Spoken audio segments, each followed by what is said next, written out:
Hello everyone, this is part 11 of What If Naruto was banished and becomes Master Swordsman, and I hope you guys enjoy this video and to like, to subscribe, and check out the playlist, to see more comment down below. Now let's start the intro. They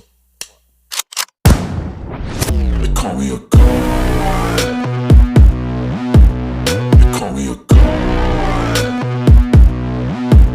They call me a god. 4:30 a.m. Naya's home. Naruto went to sleep an hour after he arrived at Naya's place. The seal mistress, who was up and about, preparing for Hinata's training at 5 a.m., had informed him that she would recreate the kunai that had the Horatian symbol. She knew about the technique and it was fairly simple to her, well as far as the seal part went.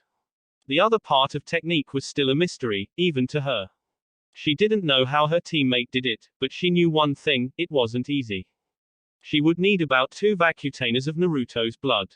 Naruto had also asked Naya if she could place the seal on Heaven's Blade as well.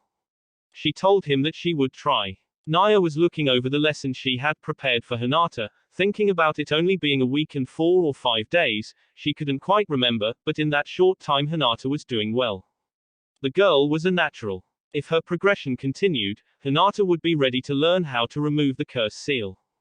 Naya couldn't watch over Hinata's training today, she would take that time to make the 100 or so kunai Naruto requested and have them ready for Horatian use. Maybe I should show the kid how to design them himself. I'm surprised that Minato didn't leave behind a scroll. Well, I guess he must have thought it was simple enough or that he would be around to teach Naruto. Either way, I will show him how to do it. Naya continued to look through scrolls that she wanted Hinata to read. Hinata was getting dressed in her training gear. She wore the same training outfit Naya gave her, the only difference is that the color of this outfit was navy blue. Hinata decided to let her long, midnight-colored hair hang. She exited her room, only to bump into Naruto, who was dressed in all black. He was wearing a tank top, sweats, and sandals, and Heaven's Blade was strapped to his back. The girl spoke to get his attention, Naruto-kun. He turned to face Hinata and said, "Hey Hinata, why are you up so early? My training with Naya-sensei starts at 5 a.m. every day. We train till 8 p.m. I have to meet sensei and get the details of what I'm going to be working on today." Hinata answered her crush. "Oh, well I guess I will see you later then," said Naruto as he continued to head outside. "Naruto-kun, can I ask you a question?" Hinata said, causing the young man to turn back around. "It hurts, not being able to do anything, doesn't it?" Hinata waited for a response but got nothing. Naruto just continued to stare the girl down. She took a step closer. "My mother was killed when I was 6. I was so helpless and there was nothing I could do. At first I blamed myself and father, he doesn't say it but deep down I think he blames me as well." Naruto looked at Hinata and reassured her, "You didn't do nothing wrong. You were a child and for your father to blame you for your mother's death is wrong. I realized yesterday it wasn't my fault that everyone was killed. I just wish I could have done something." The girl understood where he was coming from completely and said in agreement, "Sometimes I wish the same thing." Naruto spoke in a soft, concerned voice and said, "Hinata, how was your mother killed, if you don't mind me asking?" "We were on a diplomatic mission in Fire Country. After the meeting with the daimyo and a few other officials, Mother took me for some ice cream. Mother told me to wait outside while she ran in the store to get some cake for Hanabi. On our way back home with a few escorts, we were surrounded by a group of ninja from the cloud. Outnumbered, the group killed off the ninja with us and Kasan gave her life making sure I got away. I watched as a sword pierced through my mother's heart. I ran back to Mother, but I was knocked into a tree, which caused me to black out. When I woke up, I was in Konoha. From that day forth, Father never treated me the same." Hinata wiped the tears from her eyes. That particular memory was hard to get over, but she no longer blamed herself. "Your mother gave her life to protect what she believed to be precious to her. She died so you could live, Hinata. Her sacrifice was noble and out of love. I'm sure you would do the same thing for someone precious to you, I know I would. Your mother gave her life to protect you, and my father gave his life for the village. I guess we have that in common, one of our parents each giving their life so we could live," Naruto said, while giving the girl a reassuring smile. "I guess," replied Hinata as her eyes went wide with realization. Naruto said his father gave his life protecting the village. But if that was true, then that would mean, the Yondaime, is your father. Naruto nodded. Hinata couldn't believe what she was hearing. Here was the son of the fourth, the village's greatest hero, yet he was an outcast in the village his father saved. If the Yondaime is your father, doesn't anyone else know, and why does everyone hate you when your father saved the village? It doesn't make any sense. It makes perfect sense. Hinata turned around to see her sensei speaking. Naruto's father died protecting the village from the Nine Tails, but I'm sure that your history books don't tell you what truly happened that day. Hinata looked at Naya. What are you talking about? The fourth defeated the Nine Tails. How is that a lie? Why would our village lie to us? Naya looked at Naruto. I think it would be better if she heard it from you, rather than me. She then turned to Hinata. I will say this, there were two heroes that day. Hinata looked at Naruto. Naruto-kun, what is she talking about? Hinata, the stories everyone was told are false. The Yondaime didn't kill the fox, he merely sealed it away.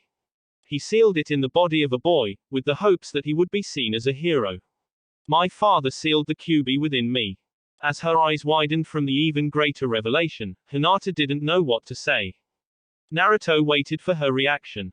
When she looked up, he could see tears forming in her lavender eyes. Two heroes, one fated to be celebrated while the other to be shunned. Your father sacrificed his only son to save us, and you are the one who keeps the fox at bay, yet they all hated you for it.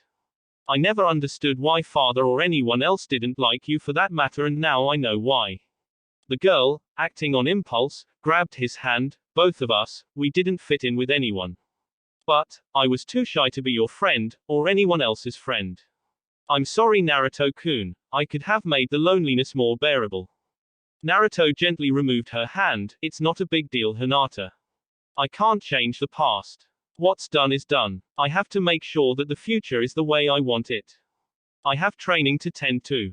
Naya, how long will it take to have the kunai ready?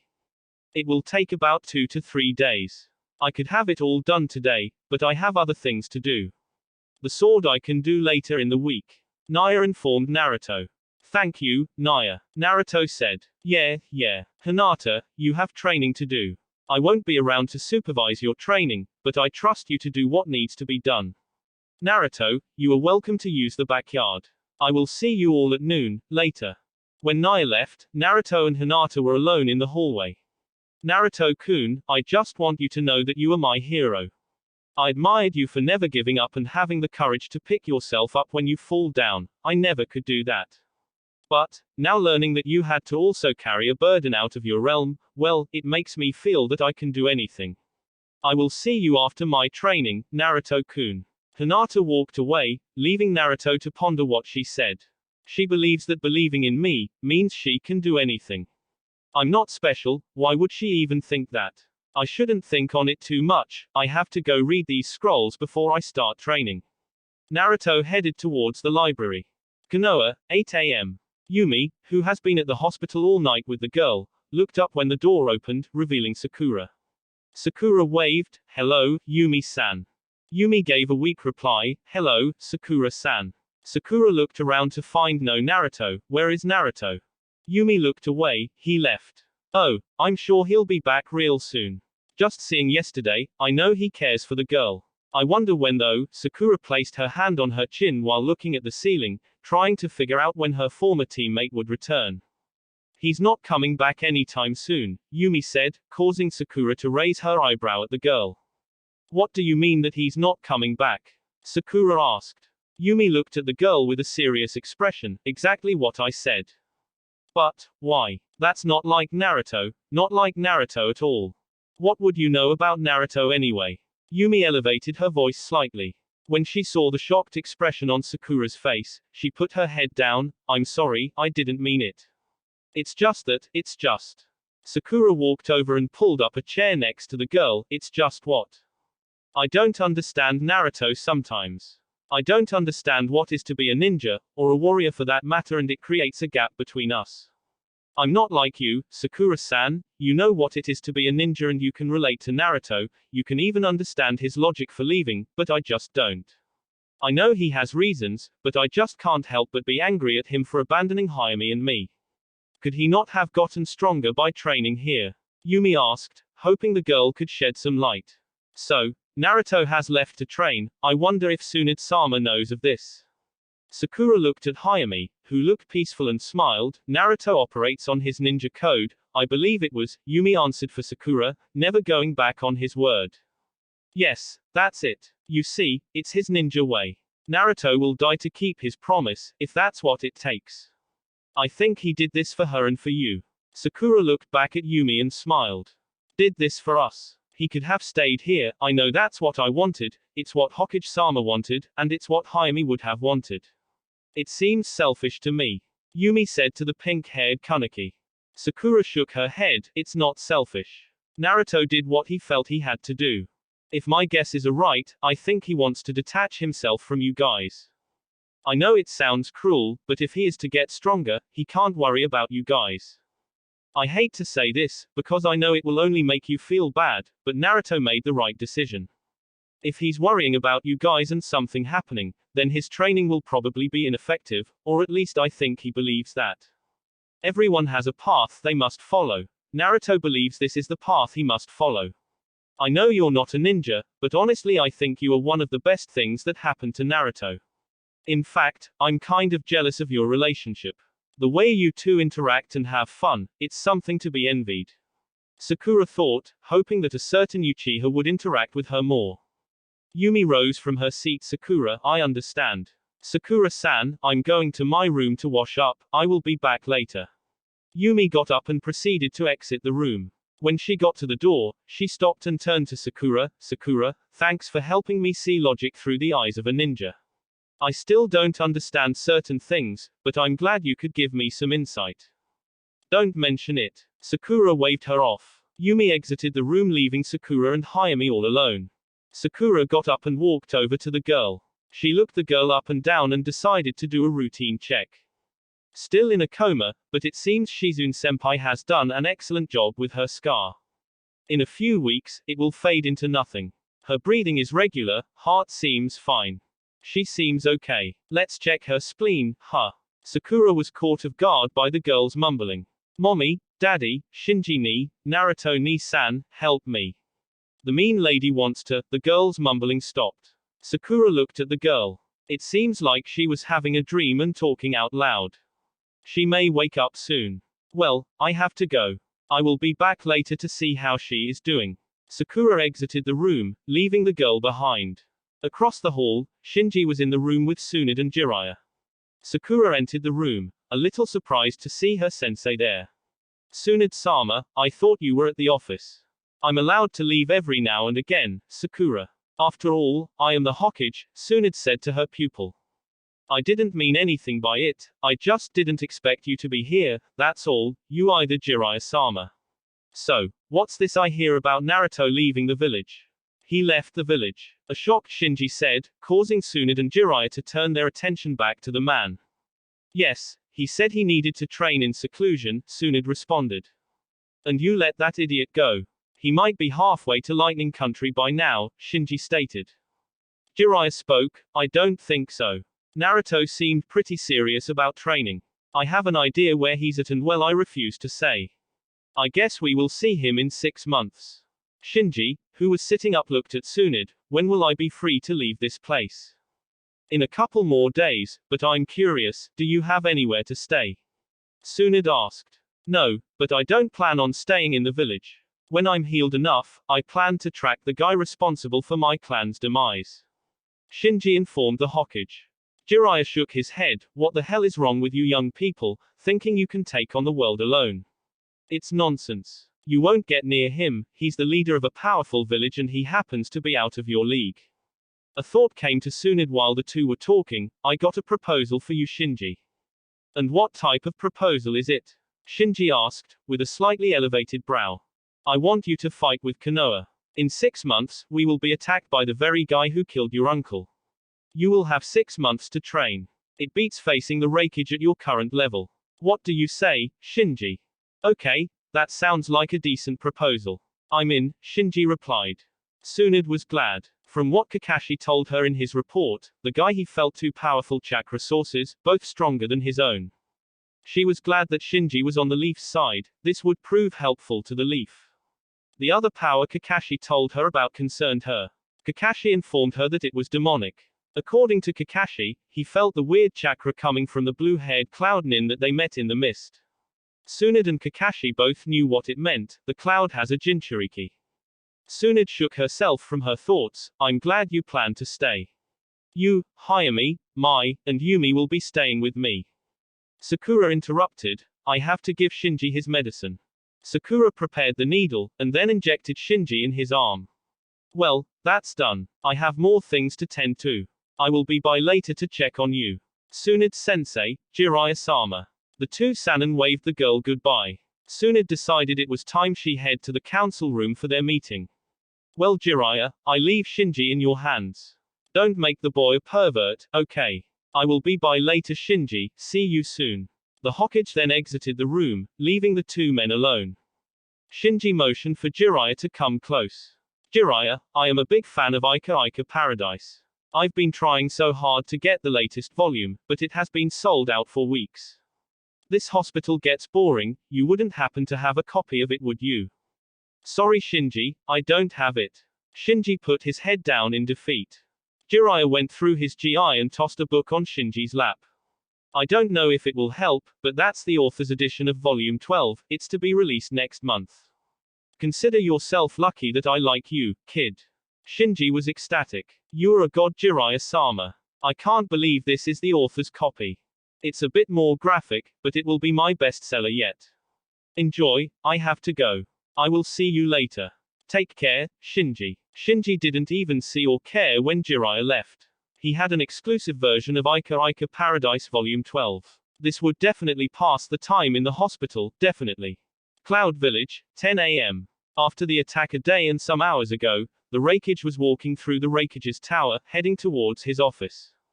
Wearing his Raikage garbs, with bandages under them to help heal the wound caused by Raiho, Aizu was meeting with 4 captains of the Black Operations Lightning's Tactics and Stealth Special Forces, also known as Bolt. Konoha had Anbu, the Mist, the 7 Swordsmen, and Lightning had Bolt. A Bolt squad consisted of 1 captain and 5 team members, adding up to 6 members in a squad. Aizu walked into his office to the 4 captains that he called for. Their identities were covered behind masks that were similar to Konoha's Anbu, except everyone's mask was black with a grey design. The outfit was different as well. Wearing long sleeve, black tunics, with the cloud symbol and a lightning bolt coming from it on a circle patch which lay on the right arm. The outfit consisted of black sweatpants, smoke grey sandals and a matching color vest that was similar to ANBU's. 2 katanas, forming an X, completed the outfit. Aizu took his seat. He looked at the captain on his far right with the bear mask. I called you all here for a specific reason. You 4 are captains of the most effective squads in Bolt. I have a task for you, however, it involves only 1 target. Your squads will be hunting this target down. When the target is found, I want it destroyed. The captain wearing a hawk's mask on his far right decided to speak. So, who is the target that you wish for us to hunt, Raikage-sama? Aizu placed his arms on the desk and leaned forward, giving the captain a serious look. Uzumaki Naruto. The captain wearing a weasel mask on the center right spoke. The golden fox, if I must ask, why is he the target? I have my reasons, but if you must know, he is a threat to my plans. I want him eliminated. Also, bring back his sword. Your mission begins now. Locate your squads and head out. You all are dismissed. Aizu leaned back in his chair and closed his eyes. Change of plans, Kuin. You're just going to have to deal with it. Kuin, who was standing in front of the Raikage, voiced his opinion. Sir, leave Naruto to me. Bolt is not necessary. If they fail to locate him, which I highly doubt, you will have your chance. For now, worry about your other assignment, Uchiha Sasuke. The Uchiha bloodline is to be feared and it's better to wipe the clan out of existence.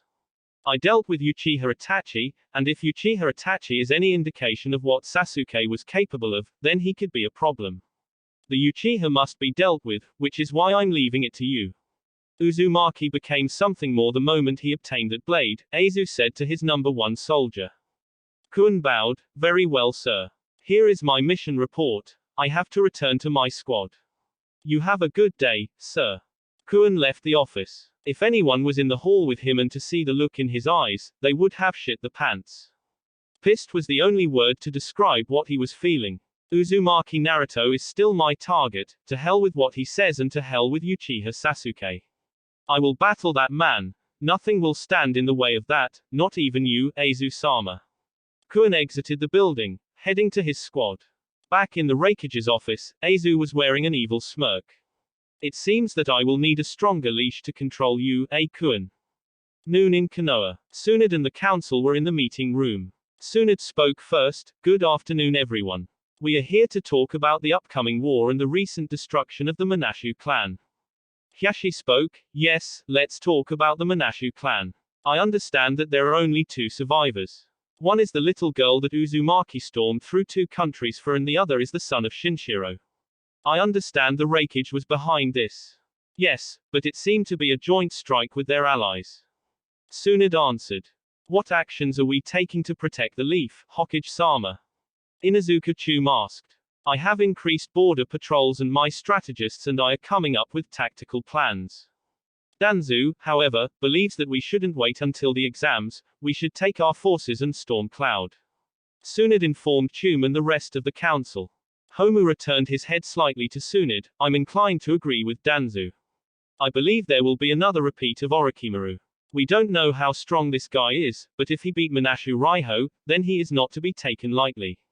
Strength-wise he might be ready, however, Sasuke needs a few more years to develop his leadership skills to run this village.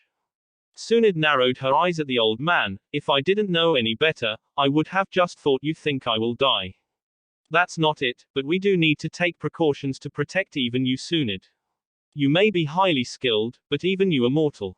Homura said, hoping she understood. So, you wish to send hundreds off to the death? Are you fucking nuts? Tsunade said as she slammed her hand on the table. Language, Tsunade, Koharu said in a calm voice. This caused Tsunade to turn to her. I'm the Hokage, I say what the hell I want when the hell I want. You old fools are idiots. For one, if we do that we give them geographical advantage.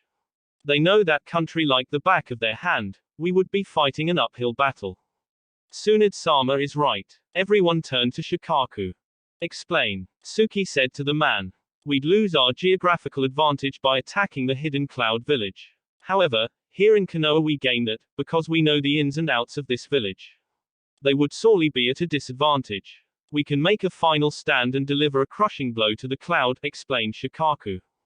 I guess you're right when you say it that way. However, we have the Nine-Tails Kid. We unleash him, I'm sure we can come out victorious. Kataki Waga stated. Koharu looked at Tsunade. Speaking of him, where is he? He left the village yesterday. Tsunade responded. Did you send him on a mission? Asked Koi. No, but he left the village to master Heaven's Blade and Hiraishin, Tsunade said with a smirk of satisfaction, simply because she knew how they would react. She was right. After the initial shock wore off, Koi slammed the table. This is a goddamn outrage. How the hell did he get the Hiraishin scroll? Not only that, but how can a demon wield the Heaven's Blade? You can't be serious. He can't learn that technique, Tsunade. He will become a threat, Waga said in an elevated tone. Tsunade closed her eyes to calm herself. Kakashi was ordered to give him a scroll when he was 18.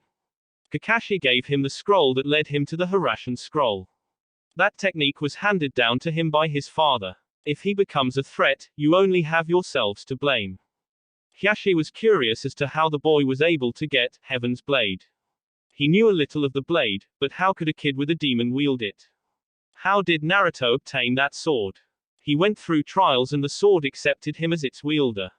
Like it or not, Naruto has the Hiraishin scroll and the strongest sword on the planet. Uzumaki will return in 6 months' time. Tsunade informed the Hyuga clan head.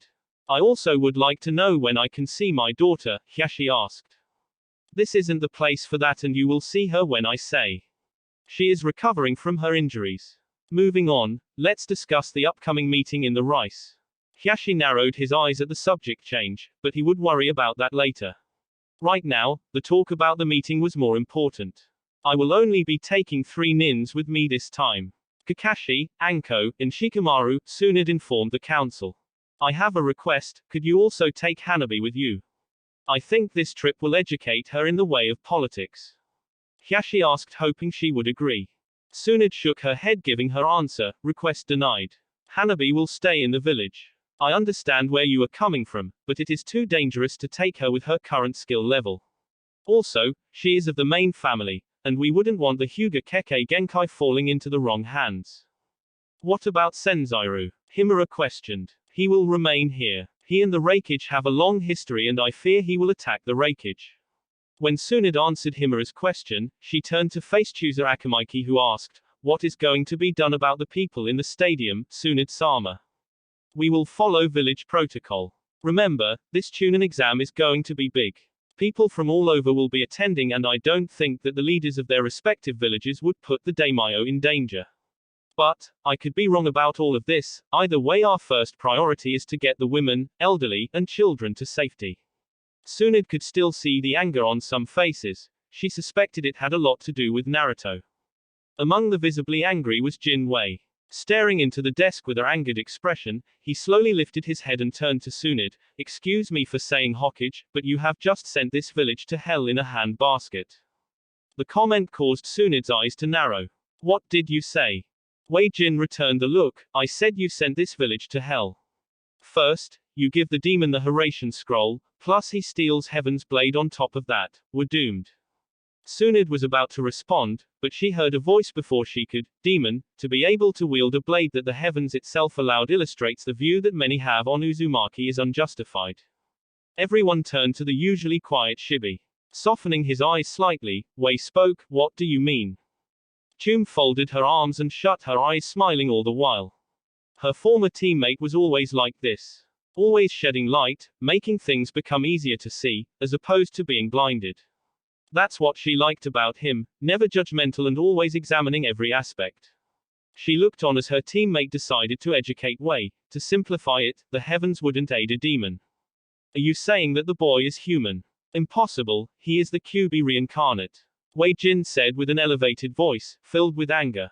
Shibi placed his index finger at the center of his sunglasses, readjusting their position on his face. Are you sure of your assumptions? The blame of one for the actions of another is the cause for your hatred of Uzumaki. Remember this, the QB was the one that killed your loved ones, as well as mine. The boy, however, was cursed with the fate to carry the fox to ensure our village's safety. He is no more responsible for what transpired than any of us. Wei Jin's anger was getting the best of him. This was revealed through his screaming, you are a fool as well, Shibi. The first chance it gets, it will try to destroy us. The QB is clever, he has the perfect time to strike, and he has everything he needs. You can defend him, but the fact of the matter is that he is Eevee. I hate to admit it, but Shibi is right. All eyes went to Hyashi. We all know about the Sword of the Heavens, well maybe not in detail, but we do know that if the boy was truly a demon, he would not be able to wield it. One thing is for sure, the boy will become a threat to this village. I think we should push for the boy to remain in the village. What Hyashi said shocked the ears of many. At one time, Tsunade would have agreed, but as it stood now, well, she just couldn't bring herself to convince Naruto to come back. I've tried, the boy is set in his ways and he wishes to end all ties to this village. I don't blame him at all. My grandfather built a village with the intention that we would support each other, thus making us strong. We lost sight of that when Uzumaki became the Jinchuriki of the Kyuubi no Yoko. I'm glad I wasn't in the village at that time, I would have been ashamed. The only reason I am Hokage is because the boy restored my faith in this village, but I often wonder if I made the wrong decision. Tsunade leaned back in her chair and rested her head on the palm of her hand. Letting out a breath that showed her mental exhaustion, she moved her fingers back and forth signaling the dismissal. This meeting is over. I grow tired of everyone always blaming Naruto for something out of his realm of control. But, most of all, I grow tired of this village. Shikaku didn't like what he was hearing. He knew that the village needed Tsunade right now, her leadership is important to the village. He didn't notice until now, but when he looked in the Hokage's face, it was evident that she wasn't kidding. He could do nothing but curse the villagers, curse the council, and hell, even curse himself. He never looked at it from Shibi's point of view. Now that he did, could this have been what Jiraiya-sama, Tsunade-sama, and Shikamaru saw? One thing was certain, he would have to re-evaluate everything. Tsunade observed everyone file out. On the far wall, there rested the pictures of all of the Hokages, including herself. She looked at the man who is deemed a hero, in the village that shuns his only attachment to this world. Was there no other way, Minato? Did you really have to burden your son with this? I wonder if you made the right decision sometimes, sacrificing yourself and your son for this village. Personally, I don't think that is something I could have done. Tsunade leaned back further in the chair and fixed her gaze on the ceiling. Well, it doesn't matter, I made a vow to protect this village and that's what I intend to do. Dan and Nawaki would have protected the village with all they had, and at one time you would have too. Naruto, I will correct the problem, so future generations won't make the same mistake that was made to you, Naruto. That I promise. Cloud Village, noon. On the roof of the Raikage's tower stood the 24 members of Bolt, 4 captains and 20 squad members. Lined up in front of their respective captains, the captain with the bear mask spoke, we were given an assignment of top priority. Our job is to find Uzumaki Naruto and eliminate him. We will scope around Fire Country. The other captains and I have discussed it and we will not try to infiltrate Konoha. Their Anbu is just as skilled as our special forces. We will gather info, wait until he leaves the village for a mission and then strike. The captain on the far right, with the hawk mask, was the next to speak. Our groups will take different areas. My squad will search in the eastern section of Fire Country. My squad will take the western section. The captain with the weasel mask informed his squad. The captain with the bear mask looked at his squad, we'll take the southern perimeter. Last to speak was the captain with the dog mask, that leaves us with the north. Also, we will be splitting up into teams of 2 once we arrive at our locations. Your captains will tell you more about this. All of us will meet in Rice Country in a week's time. If we do not catch Uzumaki during our stint in Fire Country, there is a chance that we will find him next to the Hokage in Rice Country. You know your mission and you have your orders, let us move out. Everyone nodded, then in a flash the group of ninjas vanished from the sight. On a roof not too far away, a blue-haired nin sat and watched the special forces depart. Looking down onto the street, he saw his team heading his way. He had other obligations, but one thing was certain, he would fight Uzumaki Naruto, come hell or high water. Kuin appeared in front of his squad. Let's go. We have a mission in Rock Country. Without a second glance, Kuin turned around and walked off, causing a group of genin to follow. Naya's place, 4 p.m. Hinata was in the yard, finishing up her kata. She stopped and wiped the sweat that was slowly making its way down her forehead. Naya wasn't there with her, and Kaito was just lying around again. She could keep training, but she decided to take an hour's reprieve. Hinata grabbed the towel that she had placed on the rock, to wipe the sweat out of her face completely. She headed into the house. Naruto was in the library studying the Sword of the Heavens scroll. He skimmed through the scroll and discovered the history of the sword and the techniques of the sword. These techniques are good so far. But they look a bit difficult to perform, especially the final technique. The scroll even states that not even a handful have reached this. Raiho-sensei didn't even achieve the final technique. However, he did reach the technique required to achieve the final technique. I have 6 months to even be able to understand the sword and learn what it's capable of. Naruto looked up from the book when he heard the door slowly open. He turned his head slightly to see the Hyuga. Hinata gave him a warm smile. Naruto gave a weak smile in return. What brings you here, Hinata? Just wondering what you were up to, Naruto-kun. So, you're not doing any physical training today, I presume. Hinata pulled up the chair next to Naruto and sat down. Nope, I was reading this scroll, so I can have an idea on how to use the sword and the techniques associated with it. I will probably read the Hiraishin tonight, you know, to get an idea of how it works. I'm giving myself a couple of days to memorize what is required to perform these techniques. No physical training for about a couple of days. I'm just doing some mental training. Hinata looked at the blonde and just smiled, always the hard worker, Naruto-kun. I have no doubt that you will master both techniques. I hope so. So Hinata, what do you plan on doing when you leave here? Hinata's expression turned from a happy one to a serious one. I don't know, I haven't really thought about it. I guess I will figure it out when I leave. Hinata stood up and walked over to the shelf and grabbed a scroll. She then headed back to the exit. Well, Naruto-kun, I just came by to get a scroll on ceiling. Naya-sensei doesn't know this, but I study at night as well.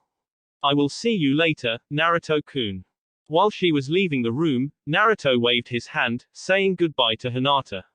Naruto continued to read and study the scroll Raiho had given him. Naya's lab. Naya was hard at work in her lab. Naya's lab was adequately large. This particular lab was perfect because it had a section where she could work on designing seals and smithery. However, the latter was something she had no skill in whatsoever. Using Naruto's own blood and drawing the mark of the Hiraishin on the kunai was easy, the hard part, however, was fusing them into the kunai. Besides that, Naruto had also wanted her to use a special type of metal that was used to create chakra blades. She was a seal master, not a blacksmith. She couldn't help but think that having Kaito there at a time like this was like a blessing. Most shinobi from the Mist specialized in everything that involved swords, and to have an ex-member of their 7 swordsmen in her house, she was lucky indeed. Using the unique metal, Kaito was busy making the kunai. He looked over at Naya, who was sitting at her desk applying the seal on the kunai that he created. Naya, you only have a limited supply of that special metal. I can only make about 10 to 15 more using that metal. She studied the kunai in her hand to examine if she had made a mistake with the seal. Without looking at the man who addressed her, that's fine. Just make what you can, and from then on just make the regular kunai. Kaito went back to work, but not before saying, I can't believe you got me doing this. I should be laying in the backyard, enjoying the breeze, you know. I didn't even volunteer to help. Naya put the kunai down and picked up another one that she had marked and examined it. Stop your whining, you're helping your apprentice become a better ninja. Kaito mumbled to himself, as if he needs to be a better ninja. I don't think I can beat him now, and that's saying a lot. Putting the kunai in her hand down on the desk, her eyes turned to the missing nin from the mist. That's beside the point. You know what will happen if Aizu has his way. It will be Mist Country all over again. Do you want that, Kaito? Kaito, who was looking into her eyes, turned away, defeated. He looked down at the ground beneath him with slight sadness in his eyes. No, I guess I don't. She smiled at the man who back was facing her. Good, now hurry up with those kunai, chop chop. You don't have to order me around like I'm some child either. Stop being a goddamn nuisance. Kaito said to himself. Well, at least he thought he did.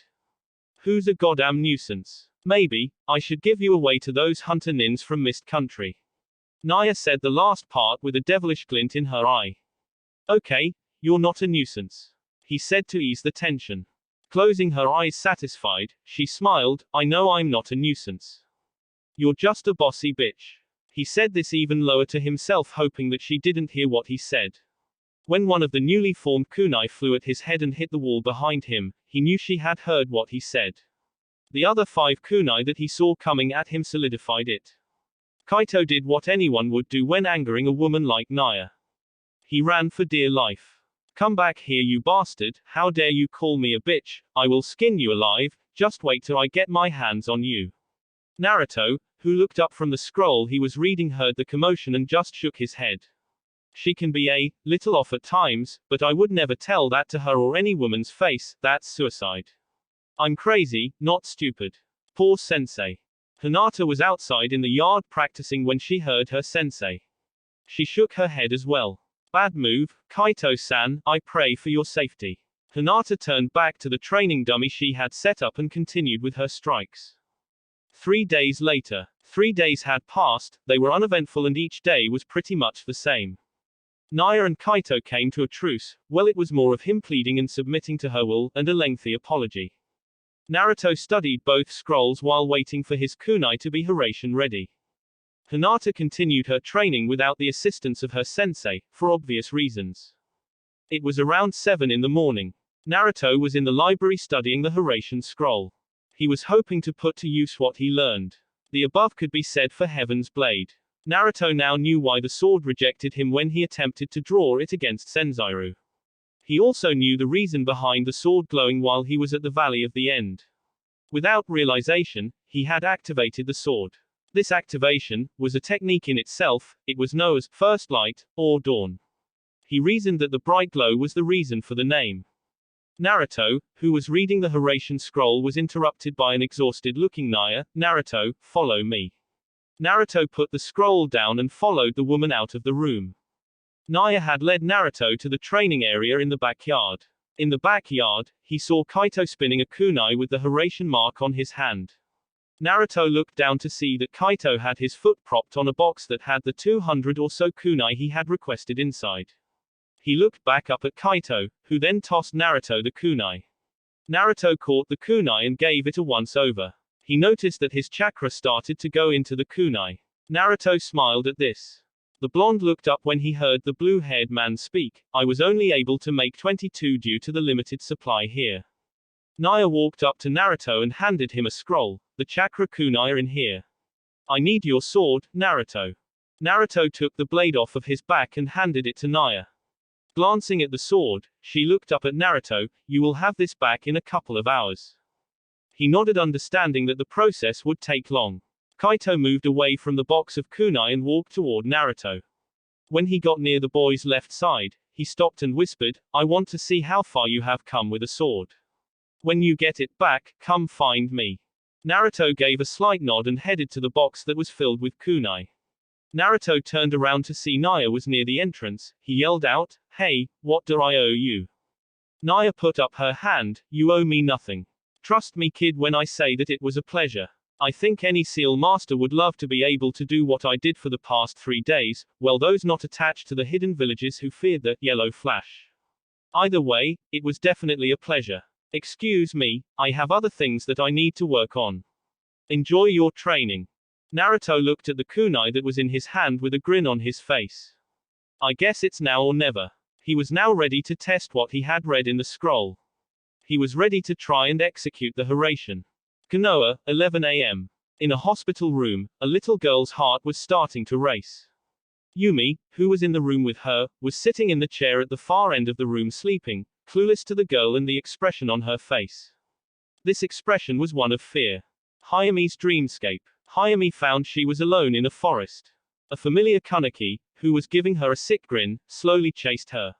She ran as fast as she could in the opposite direction. She stopped to catch her breath. Feeling a presence in front of her, she looked up to see the same lady in front of her. She turned around and ran again. She continued to run, but she tripped over a rock, causing damage to her ankle. The lady stood over Hayami with a kunai in her hand. Don't worry, Naruto-ni-san, will be joining you soon. On the outside, Yumi jumped up when she heard the girl cry out. Looking at the monitor, she saw that her heart rate was erratic. Yumi ran out of the room to get a doctor, when she ran into Sakura, who had just come out of another patient's room. Sakura, something is wrong, her machine, it's going haywire. Sakura wasted no time running to Hayami's room to see what was going on. Sakura arrived first, followed by Yumi, and what they saw was girl kicking and screaming. Stop please, don't hurt me, I didn't do anything please. Sakura looked at the girl. She touched her forehead to see if her temperature was elevating, but it wasn't. The girl was definitely dreaming, and the kicking and screaming was a good sign. The girl would be waking up any minute. Sakura looked at a worried Yumi. Don't worry, she's fine, just having a nightmare. Sakura saw a doctor walk past. Hey. The doctor, who was in the doorway, stopped waiting for Sakura to continue. Would you tell Tsunade-sama to come here? She's in room 312, tell her it concerns the younger Manashu. The man nodded and hurried off. Yumi came closer next to Sakura. What do you think is causing this? I don't know. Could have to do with what happened in the forest, I'm guessing. What's going on? Sakura and Yumi turned around to see Tsunade, Kakashi, and Jiraiya. She's having a nightmare, Tsunade-sama. Sakura informed her mentor. Well, that is good news. Tsunade walked closer to see the girl. The girl was begging someone to stop, but whoever it was in her dream wouldn't stop. Tsunade suspected it had something to do with the Kaneki who did this to the girl, according to Konohamaru's and Hanabi's reports. Hayami stopped kicking and screaming. She became calm. Sakura and Yumi started to smile when they saw the girl eyes open slowly. Hayami saw a bright white light. Is this heaven? Shadows of people started to appear before her. She could hear the voices, but couldn't make out what was being said. Finally, she heard one of the voices say, she's up. Finally, the people started to come into focus. What the little girl saw was a beautiful blonde, a pink-haired girl, a brown-haired girl, and 2 men with white hair, one she recognized and the other she didn't. The memories of what transpired caused the girl to shoot up. The first words out of her mouth were, Shinji ni. He's fine. Hayami traced the voice back to the blonde woman standing on the side of here. Tsunade continued, so, how are you feeling, Hayami? Where are mommy and daddy? The girl asked. Sakura, Kakashi, Tsunade, and Yumi looked away. Jiraiya couldn't find it in himself to tell the girl, but he knew he would have to. I guess there is no other way to say this, but they're dead. Hayami gaze fixed on the door to see her cousin in hospital garbs. Shinji, who was using a crutch for support, continued until he got to Hayami's bed. She looked up at her cousin, tears threatened to fall down her eyes. That can't be true. Mommy, daddy. Reality hit hard. The girl started to break down and cry. Yumi went to comfort the girl, but Shinji placed his hand in front of her. Hayami looked straight ahead and continued to cry a bit more. She placed her hand to near her heart, surprised to feel the chain she gave her mother there. She grabbed the chain and looked at it. Naruto put that on you. Hayami looked at Sakura. Naruto-ni-san, but how? I gave this to mommy to fix. He got it from your mother. Yumi informed the girl, causing her to turn around. She gave Yumi a curious look. This caused Yumi to introduce herself. I'm sorry, my name is Yumi. Naruto and I were at Sea Country when, well, your mother told him to return the chain to you. Hayami looked at the chain, then back at the girl. Yumi, you're Naruto-ni-san's friend. Where am I and where is Naruto-ni-san? Jiraiya spoke, you're in Konoha. You and your cousin were found by Kakashi and his squad. Oh, Jiraiya-sama, where is Naruto-ni-san? Hayami asked again. Tsunade decided to step in. Naruto has left the village at the moment. When will he be back? Hayami asked. He's not coming back. Not anytime soon, Shinji informed his cousin. Why Shinji-ni? The girl asked. Yumi grabbed the girl's hand and gave her a warm smile. He's training to protect us. He gave me this letter to give you before he left. Hayami slowly opened the letter and started reading it. Dear Hayami, if you are reading this, it means that you are out of your coma. I want to apologize in advance for leaving you, but I have to get stronger and master the sword your father has given me. I know I promised that we would get to spend time together, but what happened put a delay in that. I will be back in 6 months.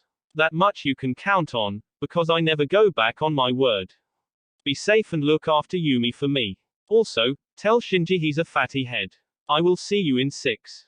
Watching over you always. Uzumaki Naruto. Hayami gave a giggle at the last part. She looked at Shinji. He called you a fatty head. This caused everyone to snicker, but the happiness for Hayami quickly faded as she realized that it would be 6 long months. Her family was gone. Shinji, although he was here, had always been distant to her. Naruto wouldn't be back for 6 months, which meant she would be all alone. Sensing the girl's thoughts, Yumi moved a strand of hair out of the girl's face, causing her to look up. Don't worry. I'm sure we can bide your time until your brother comes back to us. Besides, I have to look out for my little sister, right? Hayami smiled. Right. See that, she is well protected. Everyone turned to the door to see the sister of the Kazekage leaning against the entrance of the door. Hayami's features lit up at the familiar face. Temari-ne-chan, you're here. Of course I'm here, Temari said while returning the smile. But, I'm curious, why? Kakashi said, which prompted Temari to pull out a letter with the Kazekage's stamp on it. Special orders of the Kazekage, I'm sure you understand. So, Gaara doesn't trust us, does he? Tsunade said, slightly disappointed in her ally. It's not you that Gaara doesn't trust, it's the people in this village. Temari reassured Tsunade. Sakura went back into doctor mode. Well everyone, my patient needs rest. You can all come back and visit her in 2 hours. Everyone nodded and started to head out, but the voice of Hayami stopped them in their tracks. Please, please don't leave me alone. That lady, she might. What lady, Hayami? Tell me. Temari demanded. The lady with red hair and blue eyes, she wants to hurt me. Please don't leave me alone. Temari looked at Sakura. I'm staying. As her personal bodyguard, I am not leaving. Sakura looked at the girl and saw how scared she was. She looked at Tsunade, who gave her a look that said, it's your decision to make, which caused Sakura to sigh. Okay, you can stay. Yumi, I know you want to stay, but you were here 3 days straight. Temari is here, so go home and get some sleep. Come back when you're well rested. Shinji, come, you have your meds to take. Sakura and everyone else filed out of the room with the exception of Temari and Tsunade. Temari and Tsunade walked over to the girl and pulled up chairs next to her. Temari spoke, "The lady, did she attack you?" Hayami nodded, "She attacked me in the forest. She wanted to hurt me because of Naruto Ni-san. She doesn't like Ni-san very much." "I see," Temari said. Temari placed her hand on the girl's lower leg. "Well, she won't hurt you, okay? I know who you speak of and I am much stronger than her. She will have to get through me to get to you and trust me, that isn't going to happen. You believe me?" The girl nodded, "Yes." Tsunade interjected, "You're safe here in Konoha. Naruto may not be here, but I am and you will be under my protection. I assure you that the Hokage is the strongest the village, along with me, Temari, and Shinji when he regains his strength, you have nothing to worry about." "What about Naruto Ni-san? That lady and her friends killed mommy and daddy. She wants to kill Ni-san, how do you know he will be okay?" "I don't want Ni-san to die, if he dies," tears started to slowly form in the girl's eyes. "Naruto is a big boy, he can take of himself. He is one person you don't have to worry about. Besides, your brother fought her and beat her already. The reason she went after you was because she can't beat Naruto." Temari said, trying to convince the girl that everything would be okay. "Naruto Ni-san beat that lady, Shugoi means amazing," Hayami said, surprised by the information. "Yes, he can be. But like I said, I'm here now so don't worry," Temari said once again. Tsunade stood up, "Well Temari, I have matters to tend to. She's all yours." Tsunade gave the girl a cheeky smile, "Either Sakura, who is the pink-haired doctor, or myself will be back to check on you later. You must be hungry, what do you want to eat?" "Ramen, miso ramen please," Hayami informed the Hokage. "Great, another person obsessed with ramen." Tsunade sighed, "Very well, I will send someone here with your ramen." Tsunade exited out of the room leaving the two alone. Walking through the hospital, a thought came to her head, she was now sporting a sinister smile, "Well, I guess it's time to see if everyone's favorite Uchiha is up for a mission." Uchiha compound, 5 hours later. Sasuke was punching the stick dummy before him furiously. Goddamn, I don't have time to play bodyguard to some brat." Sasuke thought back to the meeting that he had just came from an hour ago. Flashback, Hokage's tower, 1 hour ago. Sasuke was standing before Tsunade, who had ordered him to her office. "You wish to see me?" "Yes Sasuke, I have a top priority mission for you," Tsunade informed the Uchiha. "What is the mission?" "I fear that an attempt will be made on the girl's life, you will watch over the Manashu girl until I say otherwise." Sasuke's facial expression was what she expected. Sasuke started to protest, "Look, I don't have time to play bodyguard to some kid. Get somebody else." "I can do that, but I don't want to. You are going to do this, whether you like it or not, so deal with it, Uchiha. There is a reason why I chose you for this assignment. Now, your mission starts tomorrow. Enjoy the rest of your day." Tsunade couldn't help but smile at her victory. She was still Hokage and Sasuke had no choice but to follow orders, whether he liked them or not. Sasuke walked off, mumbling something that the Hokage couldn't hear. End of flashback. Sasuke-kun, are you okay? Sasuke stopped punching his dummy and turned to face Sakura. "No, your goddamn sensei stuck me with guard duty for that little girl from that samurai clan." Sasuke continued hitting the dummy. Sakura was kind of surprised at this. "Tsunade-sama assigned you to guard duty for Hayami, that's a surprise."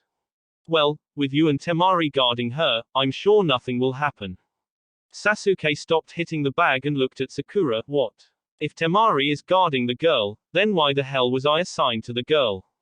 Sakura shrugged, "Don't know, but if Tsunade assigned you, then she has her reasons."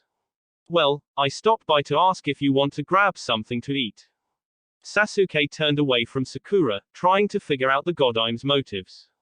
He waved Sakura off, "No, I ate already." Sakura frowned at the Uchiha, "What a surprise. You know what Sasuke, forget it. Just make sure that you are nicer to that little girl than you are to me." Quote. Sasuke turned to Sakura, "Are you mad, because I don't want to grab a bite to eat? Do you really think it's about that? I thought I'd never see the day when the great Uchiha Sasuke would need something spelled out for him." Sakura turned around and stormed off. Sasuke screamed out, "Where are you going?" Sakura didn't give him a response, which caused him to yell out to her again, "Where are you going, Sakura?" Sakura shunted out of sight. Sasuke turned around and headed to his compound. What the hell was her problem? Never mind that, what I really want to know is why did the Godine choose me specifically? Sasuke continued to think about this as he entered his house. Naya's place. God damn it, Naruto fell face first into the ground. The cage bushin he was using to help him train had long since dispersed. The technique was proving harder than he had originally thought. Hinata, who was sparring with Naya, stopped to watch Naruto. Kaito was watching his apprentice from the rock he was sitting on. I think you should rest, Naruto, you're running low on chakra. Continuing this would be nonsense. Naruto slowly rose to his feet. Stop, I got more than enough energy to contain. Naruto fell back on his face. Hinata left Naya and ran up to Naruto. Naruto-kun. She shook him hoping he would wake. Naya, who came up from behind, and Kaito who was standing over just observed the boy. I wouldn't worry too much, it's just chakra depletion. He should be fine, Kaito said. Naya placed her hand on Hinata's shoulder. We should continue our training. Come now. Hinata reluctantly left Naruto's side. Kaito bent down and threw Naruto over his shoulder. As he took Naruto to his room to rest, he couldn't help but smile at how far his student had come. Their practice session yesterday proved that Naruto's sword skills surpassed his own now. It was his experience that kept him in the fight. He couldn't help but feel good for being responsible for this. You know, Fox, you are something. I wonder how far you will come in 6 months' time. I guess I'll have to wait and see, time will tell. Konoha, 2 weeks later. It was early in the morning, 6 a.m. to be exact, and the Hokage was up and ready to start the day. Today was the day that she would be meeting with the officials of Rice Country along with the other cages and feudal lords. Tsunade's house seemed to have gotten quite crowded during the last 2 weeks. With Yumi, Shinji, Hayami, Temari, and Mai all taking up residence in her house, it was livelier than ever before. Everyone was sitting at the kitchen table waiting for the food that Shizune was preparing. Yumi offered to help, but Shizune wouldn't hear of it. When the food was done, Shizune doled out the plates to everyone. While eating, there were conversations here and there, nothing too serious or of importance. Senzaru and Shinji were talking while Tsunade and Mai were talking. Yumi, Shizune, and Temari were talking, which left Hayami on the outside looking in. Yumi, the observant one, took notice. Watching the girl play with her food was an obvious sign that she felt left out, like she didn't belong. Yumi could understand that, partially anyway. Her father was killed when she was younger, and at the time he was the only source of income. Yumi and her mother had to adjust and move around a lot before settling in Sun Country. She hoped the girl wouldn't have to go through what she went through. In attempt to make Hayami feel comfortable, Yumi asked, Hey Hayami, so you want to go to the park today? The girl who was playing with her food looked up at Yumi, Shawnee-chan. Hayami returned to poking the food with her chopsticks. Yumi knew that look in Hayami's eyes. It was clear that the girl was thinking about her parents. Well, at least the girl was stronger than her. Every time she thought about her father she would cry. Well, I guess when you actually see your father killed in front of you, it's understandable, she thought. Her train of thought was broken when she heard Tsunade speak to Temari. Your brother has informed me that he will meet up with me in Rice Country later today. He'll probably take Baki-sensei and Kankuro with him. I'm almost certain that he will be traveling with the Daimyo and his Royal Ninja Guard. Our Black Ops might even be there. I'm sure Konoha's famed Anbu will be there, as well as the 12 guard ninjas of fire for the Daimyo. Looks like there will be a lot of special guards and Black Ops special forces from each village present. Temari couldn't help but wonder.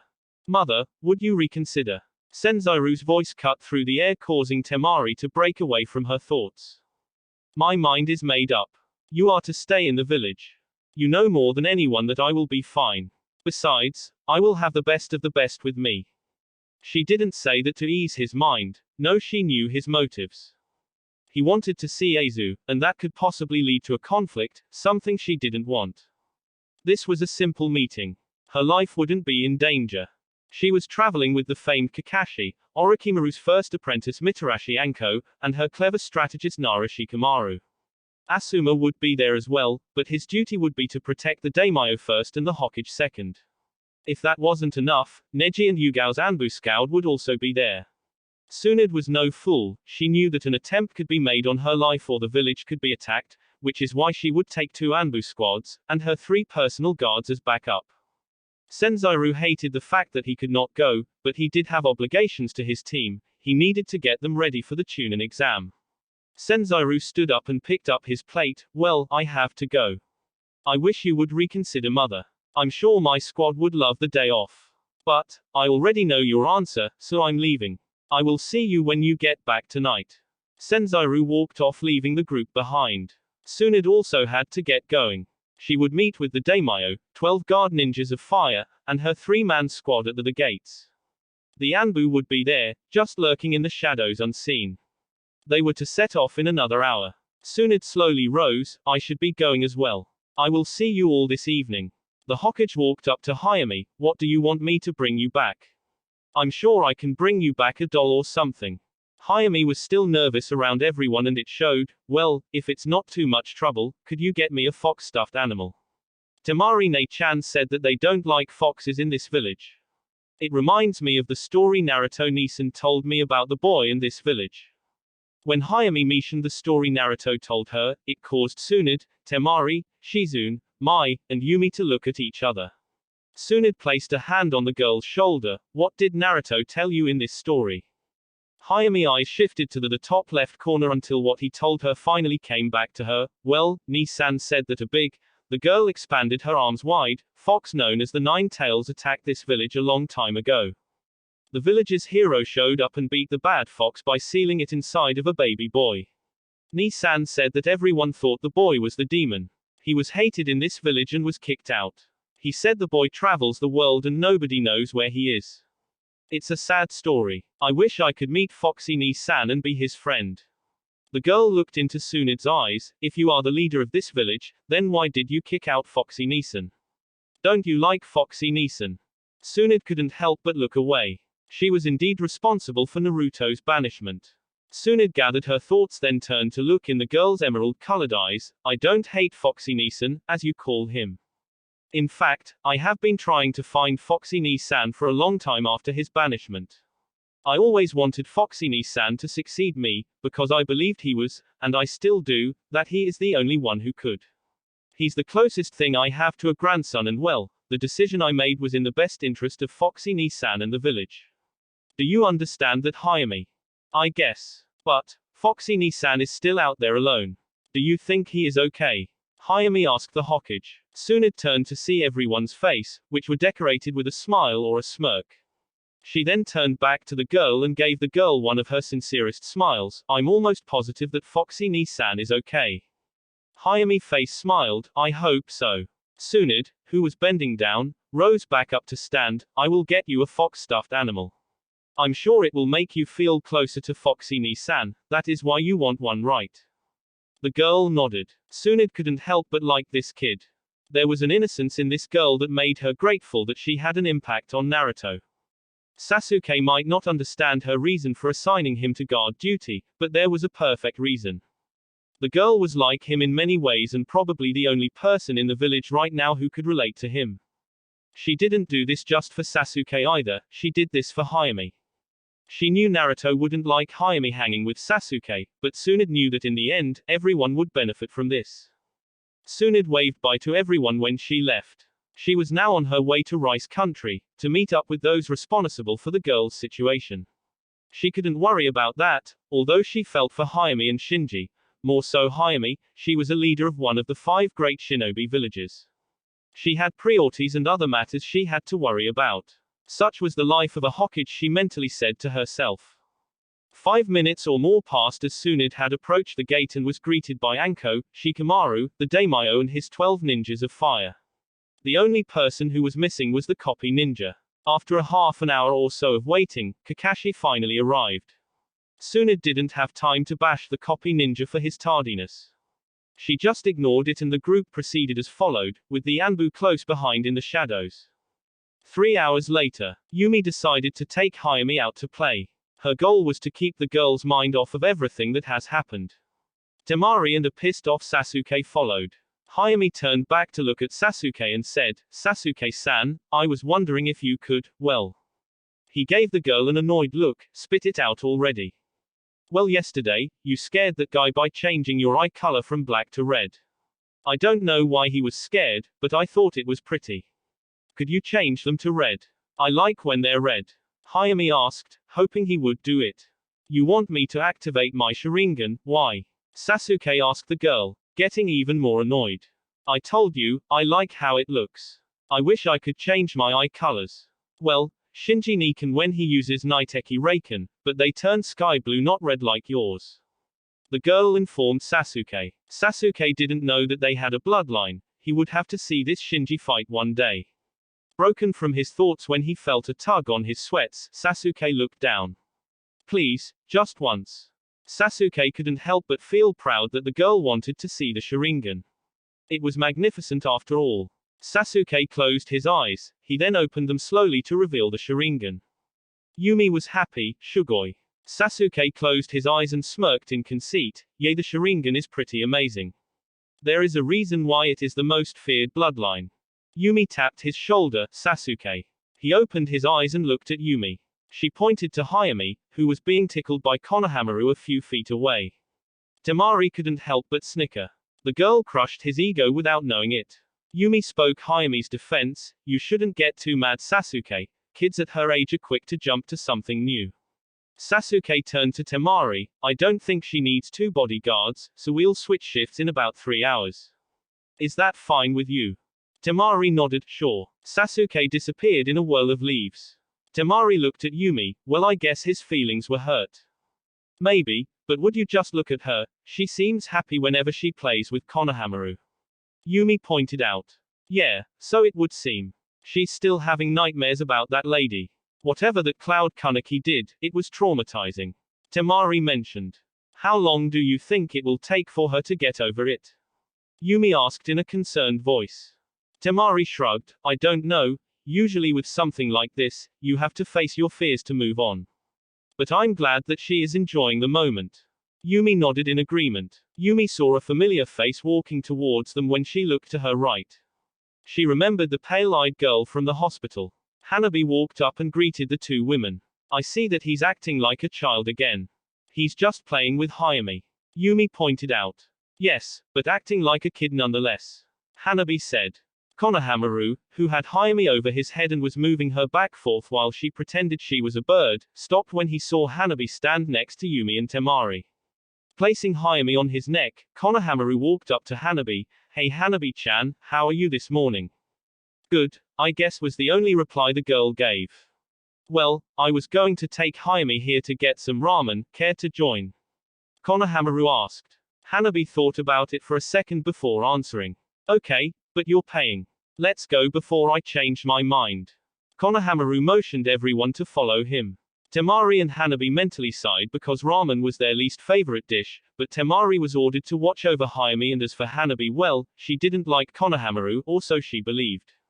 She had nothing better to do, yeah, that was it. Yumi liked ramen, but nowhere near as much as Naruto, Konohamaru, and Hayami as she recently discovered. She could deal because Hayami was one of her friends, so it wouldn't be a total drag. With Hayami and Konohamaru leading the way, the group headed off to Ichiraku.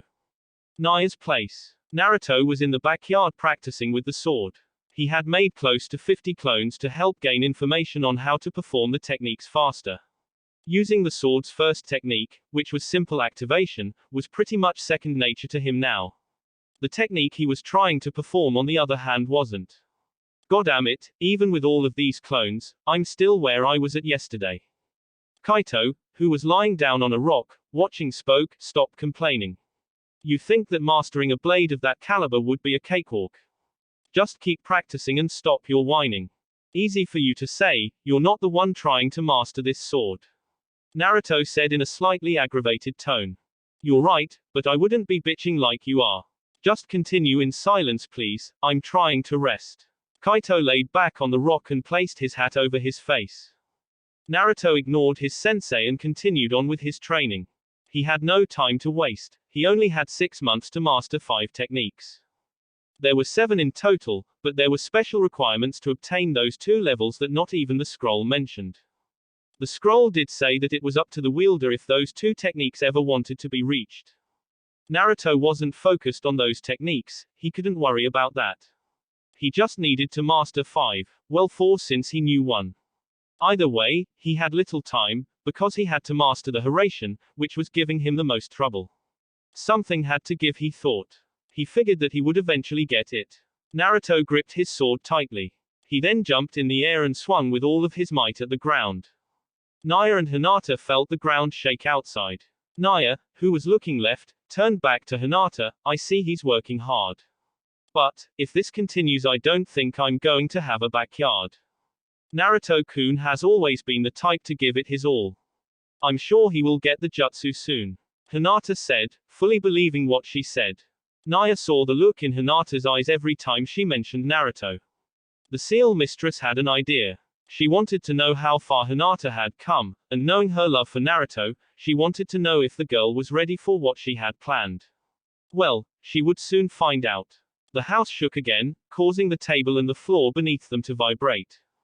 Noon in Rice Country. Tsunade and her legion of escorts walked into the newly renovated town in Rice Country. Tsunade was impressed. The last time she was there, the place was a dump. But that was about 5 years ago. The town was alive with people and merchants as well as businesses, decorating the street. However, everyone lined up on the sidewalk to let the Hokage and her entourage walk freely. Tsunade, who was looking ahead, could see a carriage with the rock symbol in front of her, no doubt the daimyo of Earth Country. So we all arrived at similar times, and here I thought I was going to be the one to arrive late today. Anko was looking from side to side as she walked alongside Kakashi and Shikamaru, who was walking with his hands in his pocket. The daimyo, who was in his carriage, wasn't too far behind. Tsunade looked at the villagers who decorated the sidewalk. So, everyone here will become members of Fire Country. Maybe we can get the Fuma clan to become Leaf Nins. Tsunade stored that away for later. Looking to a rooftop on her right, she took notice of something that most probably had missed. Kakashi, however, didn't. In a lower whisper, did you see that? Tsunade gave a slight nod. No doubt it was Cloud's Black Ops. Why the hell is Cloud's Bolt following us? Anko questioned. Kakashi shrugged. Who knows? Kakashi positioned his hand by his thigh and moved his hand into a position that no one could see. Well, at least it seemed that way. I wouldn't worry too much. Our Anbu squads are taking care of it. Bolt will back off for now, that much I'm certain of. Shikamaru yawned before speaking. Troublesome, I tell you. Maybe it's like Senzaru said. Perhaps the Raikage was hoping to find Naruto among us. Maybe, but it would be just plain idiotic to attack him here. Then again, he is full of surprises. Tsunade looked at the building they were to enter. She looked at Kakashi, Anko and Shikamaru. She then looked back at the building. Let's go. 10 minutes later, inside the meeting hall. All of the leaders from 4 out of the 5 great shinobi villages were gathered. The other allied hidden villages of these nations were also present. Tsunade took notice of the smirking Raikage, who was sitting next to the daimyo of Lightning Country. Looking around the room, it was clearly a pattern. Every cage was sitting next to their feudal lord. Tsunade and the Lord of Fire Country took their seat when an official from Rice motioned for them to do so. The leader of Rice spoke. It is my pleasure to welcome you all here today. This is a historic day, a day in which Rice will be divided and become a part of Fire Country and Lightning Country. The Lord of Fire Country spoke for the first time. Yes, so it seems that we will be acquiring the south and west regions of Rice Country. It is my understanding that you have agreed to the terms to that. Tsunade and Aizu here agreed to Lord of Lightning. Yes, I have agreed to these terms. It only makes sense to divide it this way, stated the Lightning Country's daimyo. Tsunade decided to join in on the conversation. So, we have an understanding then. What about dividing the profits made from the acquisition of Rice amongst our allies? Aizu spoke. Yes, about that. Well, I'm all for sharing the wealth, but I believe that Lightning should decide to do what it wishes with its profits. Besides, our allies have no problem if they don't receive profit shares. They have been paid for in advance. Aizu looked over to the Chuchikage and then to the Amekage, or the leader of Rain Village. Each wearing smirks on their faces. The shinobi standing behind them were smirking as well. It didn't take a rocket scientist to figure out what they were talking about. Tsunade knew that Rock and Rain were more than happy in helping with the fall of the Manashu clan. The Raikage decided to push some buttons, so, what happened to the famed, Golden Fox, and Uchiha Sasuke as your guards?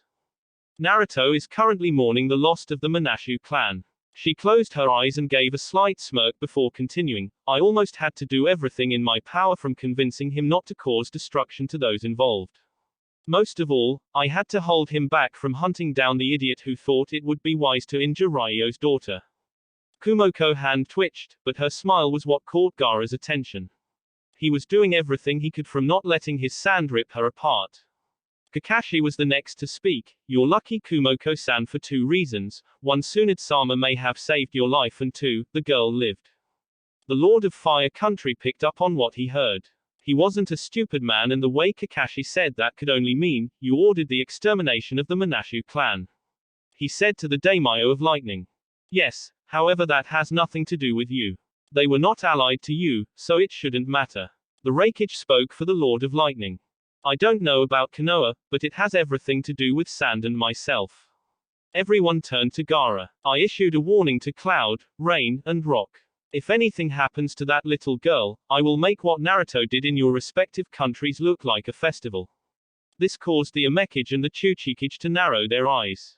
The bald-headed ninja standing behind the Chuchikage just stare at Gaara, unfazed by the threat. Kumoko narrowed her eyes at Gaara. He turned his attention to her. Kakashi is right, you're lucky that she is alive. Kuin was the next to speak. So, what happens now? I'm sure Kakashi told you that we entered Fire Country borders.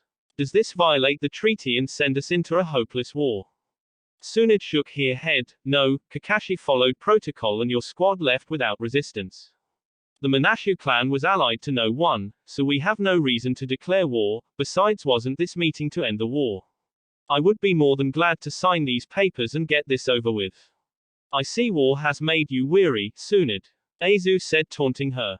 Tsunade just gave him a blank look. Yes, it has. I have fought in enough wars, some worth the fight, while others were pointless.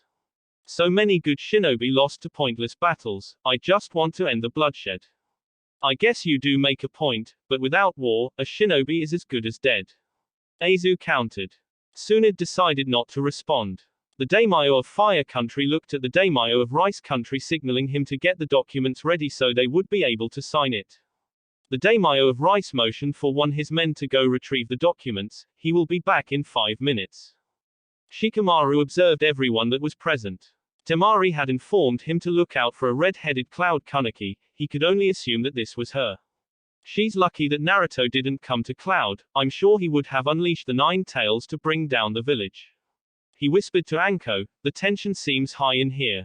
Anko nodded, yes, it does.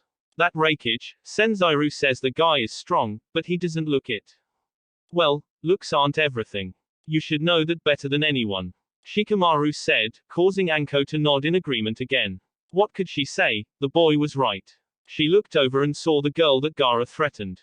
Why did Gaara threaten that girl? I'm guessing it had something to do with that Manashu girl. From what Temari told me, Gaara is fond of that little girl. From what Naruto told her, she didn't have many friends back at home. Well, I say she should be thankful for the ones she does, since they are all cage level. Shikamaru pointed out. Anko couldn't help but laugh, no kidding. Gaara and Naruto, I'm guessing those are 2 people you would want to be your friend. Kumoko interrupted Shikamaru and Anko's conversation when she yelled out, hey, Pineapple Head and the ugly bitch next to you. Shikamaru was looking for a place to hide. Calling him Pineapple wasn't that much of a bother to him, but he had seen what had happened to those who had called Anko a bitch. It wasn't pretty at all. Anko headed turned slowly until her eyes were on Kumoko. What did you call me, you daughter of a dog? Kumoko's eyes became enraged at the insult thrown at her father. Kuin could see she was about to charge, but he didn't think that was wise. He knew who Anko was, and if he was right, Kumoko's anger would put her at a disadvantage, not to mention start an all-out battle royale here. He stepped in front of Kumoko, blocking off her path. My friend isn't one for tact, as you can see. I apologize to you, Mitarashi Anko, for her outburst. Anko was surprised that he knew her name. How do you know your name? Well, I make it my business to know all I can about people I feel who are worth being known about. There is no doubt that you are an excellent ninja. My friend doesn't quite understand who you are and who trained you. Anko didn't like this guy. He knew far more than he should. Only people within the leaf walls knew she was under Orochimaru's tutelage, so how did he know? Kumiko spoke, who trained her. She doesn't look that impressive. Well, one should fear those trained by any of the Sannin. You were trained by Orochimaru, right? Aizu said, causing Anko to be even more shocked, along with rock, grass, waterfall, rain, and sand nins. Aizu turned back to Tsunade. Well, you do make sure you bring the best of the best, don't you? But I'm not familiar with this young man here. Nara Shikamaru. Everyone turned to look at Kuin. I don't know much about him, but I will say, don't underestimate his ability. This unnerved Shikamaru. This man knew too much. Something wasn't right. Could there be a spy amongst the leaf? That was a possibility, but something else had to be at play here. Konoha security as of late would have detected a spy long ago. Kumiko looked at her teammate, wondering how he knew all of this information. She didn't care. She turned back to Shikamaru and Anko. I don't give a shit who you are or who trained you. She turned to Gaara. Your threats don't scare me, Gaara of the Sand. As for you, she turned back to face Anko and Shikamaru. That girl's friends can't protect her forever. Shikamaru didn't expect her to hear what he had said, but the room was small and she was a shinobi. He gave the girl a lazy look. That fact is true, but a wise person once said don't bite off more than you can chew. And what is that supposed to mean? Kumiko said to the boy. Kuin laughed at the girl. She always got riled up at the little things. I think it means that you are no match for Uzumaki, that much is a fact. Tsunade was getting tired of this back and forth. Aizu, you should put your cat on a leash. I apologize for Kumiko's outbursts. We will conduct the rest of this meeting in a civil manner if you will. Aizu hoped that would ease the tension, if only for a little bit. He was curious though. Chuand, so where is Naruto? I would have loved to tell him that I have no hard feelings against him. We just did what we felt needed to be done, surely he can understand that. The Raikage was trying her patience and she knew it. It's as if he was egging her on, to punch his face in. Tsunade decided to remain calm. Gaara was a different story. No hard feelings. You killed off a clan for whatever idiotic reasons and you say it was justified. The Chuchikage jumped in. Was slaughtering 100 or so of my nins justified? You used a little girl for leverage. Just what did you intend on using that style for anyway? Gaara said, clearly angry. It doesn't matter. Gaara cut off the Chuchikage. I would really stop talking if I were you. You're pissing me off and an angry me is something you do not want to see. The daimyo of Wind Country knew exactly how dangerous Gaara was. He quickly looked at the Rice daimyo. What is taking your assistant so long? He should be coming. Oh, there he is. The assistant laid the scrolls on the table. The leaders of each country were to sign as witnesses. Tsunade, Aizu, and the daimyos of the countries in which they operated in were to sign the form. Aizu was the first to sign, followed by Lightning's daimyo. Tsunade was next and the Fire Country's daimyo was the last to sign the scroll. The daimyo of Rice spoke. Well, that is done. My jurisdiction of Rice has come to an end, however, I will be accepting the position to run the north and the eastern lands of Rice. The daimyo of Lightning has given me jurisdiction over this region and I will answer to him. Tsunade studied the Raikage. What are you planning? Kakashi was curious as well. Why not take full control? Why keep this guy in charge of their region of Rice Country? Kakashi knew that the daimyo of Fire Country would probably elect one of his underlings to oversee Fire Country's section of Rice to save himself the headache. But why didn't the Lightning do the same thing? Was there something he missed? He didn't know. Fire Country's leader spoke. I will select my own official to oversee the south and western lands of Rice. It was agreed that Rice Country will remain Rice Country, however, the division will be ran as separate entities. I guess there is nothing left to say. He stood up and reached over to shake the hand of Lightning Country's leader. Asuma, who was standing behind the daimyo, leant over and whispered into the man's ear. What was said was unheard, but the man nodded and immediately was escorted out by Asuma and the rest of his royal guard. The head of Lightning Country was escorted out by his special guards as well. Aizu stood up and offered his hand to Tsunade, who reluctantly shook the man's hand. Something about him just creeped her out. She couldn't identify what it was. The leaders from their respective villages all followed suit and started to exit the building as well. Kumiko threw a glare at Gaara and Anko, before following the Raikage out. Kun, however, was the last to leave, but stopped halfway out and turned to Tsunade. Hokage-sama, foxes are susceptible to get caught in all types of storms, such as rain and lightning or snow blizzards. It's best if they stay in the den until the storm passes. Wouldn't you agree? Tsunade gave Kun a curious look. She knew the hidden message in that little statement, but her only question was why. Kun turned around and left the Hokage behind with her group. Gaara stood up and looked at Tsunade. I will be in touch. Kankuro and Baki followed Gaara out of the room, leaving Tsunade and her group by themselves. She immediately turned to Kakashi. We're heading back now. Everyone nodded and followed her out. Their next destination was back home, back to the Leaf Village. Leaf Village, 7 p.m. Konohamaru found himself at the ramen stand again, but this time he was with Mogi and Udon. Konohamaru and the other two were talking and carrying on, but Konohamaru wasn't joking or playing around. In fact, Mogi wondered what was wrong with her friend. Konohamaru almost never played with his ramen, so something had to be up. She tapped Udon, who turned to see his friend staring into the bowl. Are you okay, Konohamaru? Udon asked his best friend. Konohamaru didn't even hear the question. He was lost in his thoughts. I have to get stronger. If I want to become Hokage, I have to be the best. My performance against those Cloud Nins showed me I have a long way to go. How can I protect my friends when I can't even hold off an enemy? Uncle Asuma is too busy to train me, Kakashi is as well. Who's strong enough to help me? Naruto Ni-san is off doing God knows what and well. Konohamaru felt something hit him in the head. He turned around to see Hanabi standing over him. While holding his head, he turned to the girl. Why the hell did you hit me? She pointed to Mogi and Udon. Well, according to Udon and Mogi, you were sitting there for 5 minutes and they couldn't get your attention. I just saw Asuma, he must have just got back from a mission, but he told me if I saw you to tell you that he wishes to see you. I have to go. Good evening to you all.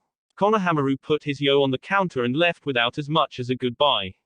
Mogi and Udon looked at each other, then back to their friend who walked off. The third's grandson looked at the monument that had a familiar on it. Gramps, give me sign or something. What does it take to be Hokage? I train every day just like you said, so why am I not getting stronger? I want to be able to protect this village. I'm tired of always being the one saved. I want to be the one saving people. Sometimes, I wish you were still here, old man. Konohamaru put his hands in his pockets and watched his feet glide across the road. His grandfather told him once that if you work for it, it would come true. He would work for it until it did. Hokage's Tower. Tsunade was back in her office. Jiraiya, Kakashi, Anko, and Shikamaru were present.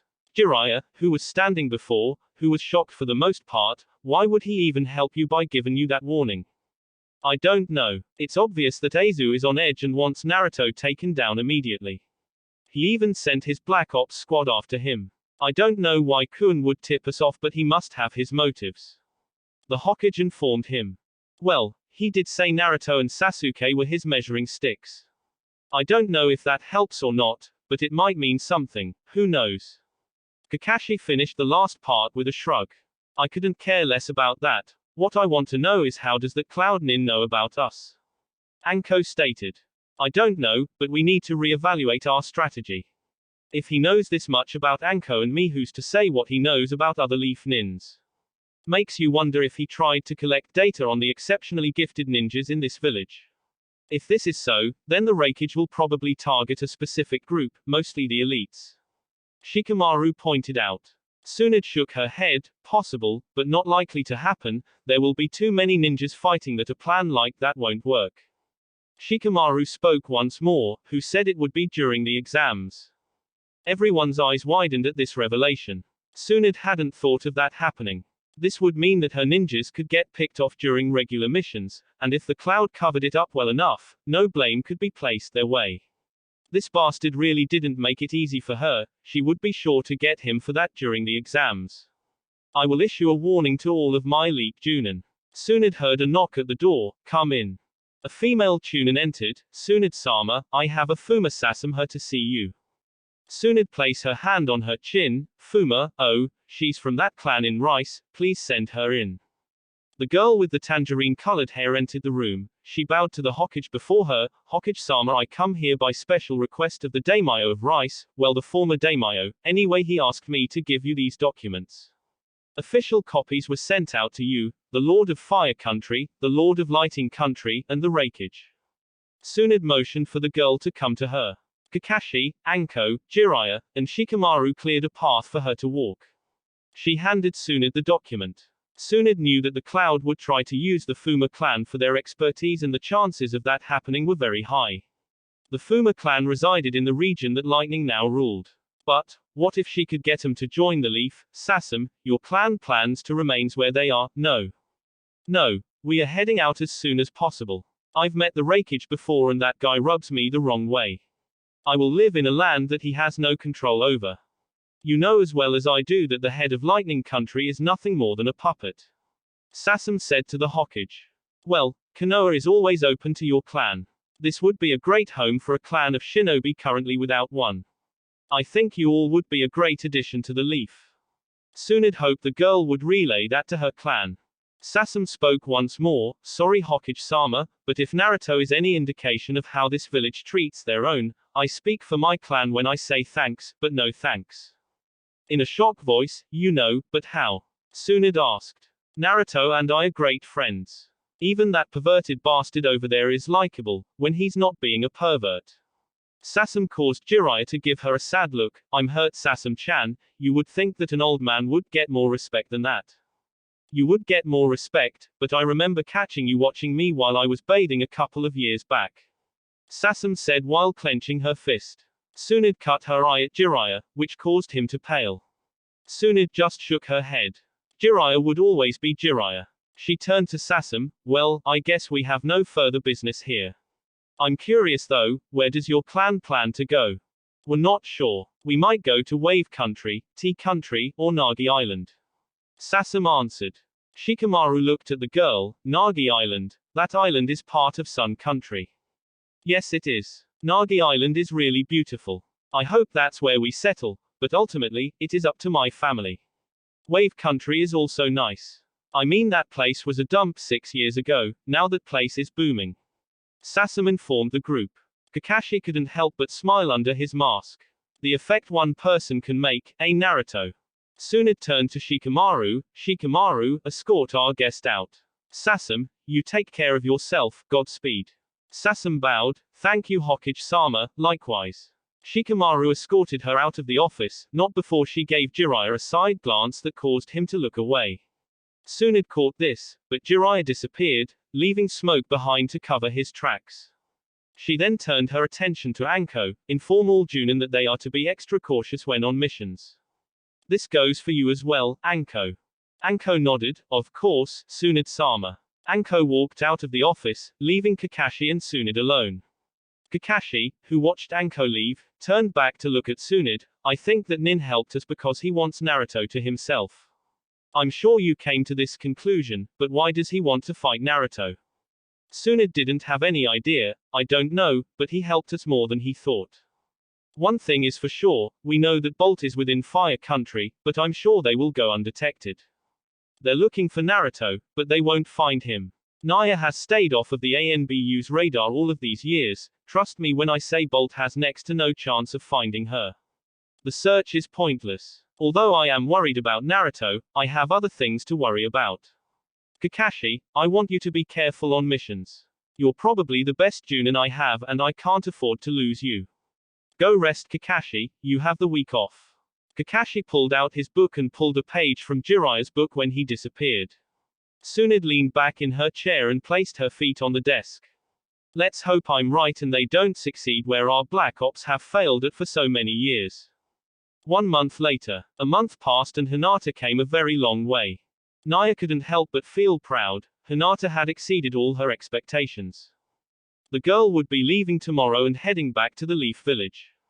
Naya would be lying if she said she wasn't going to miss the girl, but she knew that this time would come. 2 months with this girl and well, she just grew on her. Naya had plenty more to teach Hinata as far as seals went, and all, though she only took to her in her fighting style, Hinata was a long way from being a master of it, but she was exceptionally gifted. Hinata now knew how to remove the curse seal. Surprisingly, it only took her 2 weeks to learn. Naya thought it would take a month, but she was wrong. Another expectation exceeded. Today she would give Hinata her final test though. She needed to know something. Hinata did come a long way, but could she bring herself to fight the man she loved? Could she bring herself to injure Naruto-kun? Naya would find out today. Naya didn't have a lesson planned today. Instead she would give Hinata the day. Well, that wasn't entirely true. She would make Naruto fight Hinata this morning before he trained. In fact, she decided to go talk to Naruto and see if was up for it. Naya stood up from her seat and headed to Naruto's room. When she got to the door, she gave a light knock. "Come in," was what she heard from the other side of the door. Naya turned the knob and pushed the door forward and entered. Naruto, who was sitting on his bed, turned to Naya. "Hey Naya, what do you want?" "Well, you remember that favor you owe me. I want you to fight Hinata this morning. Let's say in another hour or so. I know you have training to do, but she is heading back today and I need to see her level of skill." Naya watched Naruto, who was thinking about it. "Okay, I will fight against her." Naruto informed Naya, who couldn't have been happier. She waved Naruto off and then headed out to locate her student. Her instinct told her that Hinata was in her room packing. She went to the girl's room, she turned the knob and entered. "Hinata, we have one last training session. I want you to meet me in the backyard in an hour." Hinata, who was indeed packing her things, turned to Naya. "Okay sensei. I will see you in an hour." Naya closed the door and headed off. She knew that this would show if Hinata really improved. Hinata was gentle, that much was certain, but be gentle all of the time wasn't going to cut it, not as a ninja anyway. Naya decided to go grab something to eat to pass the time. An hour passed and Hinata entered the backyard. Naya was standing on the other end of the yard. "Hinata, you have come a long way and I am proud of your progress. However, I have one final test. Are you ready for it?" The girl nodded. Naya turned to the door that led back into the house and yelled, "Naruto, come on out." Hinata's eyes went wide realizing what her sensei was doing. She was going to make her fight Naruto, but why? She didn't want to fight Naruto, she couldn't. Naruto came out of the house and walked up to Naya. Hinata still couldn't believe what was happening. Naya turned to look at Hinata. "Judging by that look, you have figured it out. I know you don't want to do this, but you must.